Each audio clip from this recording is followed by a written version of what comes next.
السلام علیکم ورحمۃ اللہ وبرکاتہ نحمدہ ونصلی علی رسولہ الکریم اما بعد حضرت ابو بکر رضی اللہ عنہ کی بیٹیاں حضرت ابو بکر رضی اللہ عنہ کی پہلی بیٹی حضرت اسماء بنت ابو بکر رضی اللہ عنہا ہے۔ یہ حضرت عائشہ رضی اللہ عنہا سے بھی بڑی ہے۔ آپ صلی اللہ علیہ وسلم کے سفر ہجرت میں ان کا کردار بھی نمایاں تھا۔ آپ صلی اللہ علیہ وسلم نے ان کا نام ذات النطاقین رکھا، جیسا کہ حضرت عائشہ رضی اللہ عنہا بیان کرتی ہیں کہ جب آپ صلی اللہ علیہ وسلم اور ابو بکر رضی اللہ عنہ نے ہجرت کے لیے سفر کا ارادہ کیا تو ہم نے جلدی سے سفر کا سامان تیار کیا اور اسے چمڑے کے ایک تھیلے میں ڈال دیا۔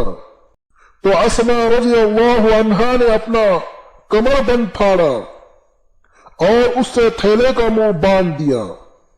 اسی وجہ سے ان کا نام ذات النطاقین رکھا گیا۔ حضرت اسماء رضی اللہ عنہا حضرت زبیر بن عوام رضی اللہ عنہ کی بیوی ہیں۔ حضرت اسماء رضی اللہ عنہا فرماتی ہیں، میں مکے سے ہجرت کی نیت سے نکلی تو ولادت کا وقت قریب آ گیا، تو میں نے مدینے میں خبا نامی وادی میں پڑاؤ کیا اور وہیں میں نے اپنے بیٹے عبداللہ بن زبیر کو جنم دیا۔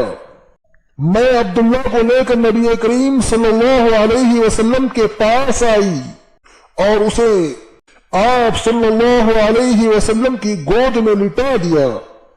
تو آپ صلی اللہ علیہ وسلم نے ایک کھجور منگوایا اور اسے چبایا اور بچے کے منہ میں اپنا لعاب مبارک ڈال دیا۔ تو پہلی چیز جو میرے بیٹے عبداللہ کے پیٹ میں پہنچی وہ آپ صلی اللہ علیہ وسلم کا لعاب مبارک تھا۔ اس کے بعد آپ صلی اللہ علیہ وسلم نے بچے کو کھجور کی گٹھی دی اور اس کے لیے خیر و برکت کی دعا فرمائی۔